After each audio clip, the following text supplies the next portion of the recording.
I'm Bruce Riedel. I'm the director of the Intelligence Project at the Brookings Institution. The King of Saudi Arabia, 81-year-old King Salman, removed the crown prince that he'd selected 2 years ago and put in his place his 31-year-old son, Mohammed bin Salman. It's clear in retrospect that his father, the king, has been grooming him to be his successor for the last 2 years. Mohammed bin Salman increasingly got more and more positions. He got the nickname Mr. Everything in the Saudi government because his hands was in everything.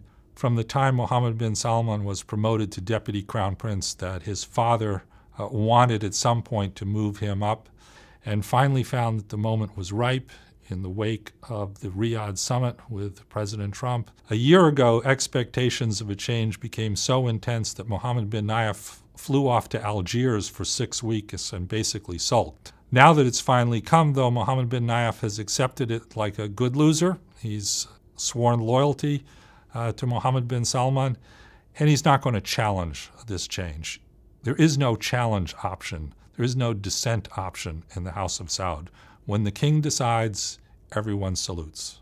Mohammed bin Nayef, 57 years old, was the smartest, most capable Saudi of his generation. He's a specialist in counterterrorism, trained by the FBI and Scotland Yard. He defeated al-Qaeda's attempt to overthrow the House of Saud in the last decade. This man is an expert at counterterrorism. He commands a 1 million-man bureaucracy, the Ministry of the Interior. His expertise, his institutional memory will be sorely lost by him being removed as Minister of Interior as well as Crown Prince. And he's been America's go-to guy for the last 15 years. Every director of Central Intelligence going back to George Tenet was on a first-name basis with Mohammed bin Nayef. Mike Pompeo is on a first-name basis with Mohammed bin Nayef. So we're losing something here. On the other hand, Mohammed bin Salman is a favorite of the Trump administration and a favorite of Jared Kushner. Mohammed bin Salman is a very aggressive, very ruthless, very reckless in some ways individual. He's the architect of Saudi Arabia's war in Yemen.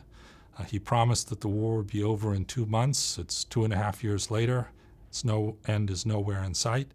But he's the king's favorite, and Saudi Arabia is an absolute monarchy. And if the king decides to change the line of succession, he's allowed to do that. The Saudis have fallen in love with Donald Trump, largely because they fell out of love with Barack Obama. Barack Obama sold Saudi Arabia over $100 billion worth of arms, but he famously threw Hosni Mubarak under the bus during the Arab Spring, and the Saudis completely soured on that. He talked about human rights and gender equality and learning to live with the Iranians. Donald Trump is the antithesis of all of that, and the Saudis see in Donald Trump a man who's not going to raise issues of human rights, gender equality, who believes that Iran is the source of all evil just as they do. I think they've discovered also over the course of the last 5 months that they have a lot of things in common. They like gold niching, they like flattery, they like no dissent, they like no questions from the media. In that sense, the Trump administration and the Saudi government have found a match that so far seems to be working very good for both of them. There are underlying differences, though. The Muslim ban did not go down very well among Saudi people.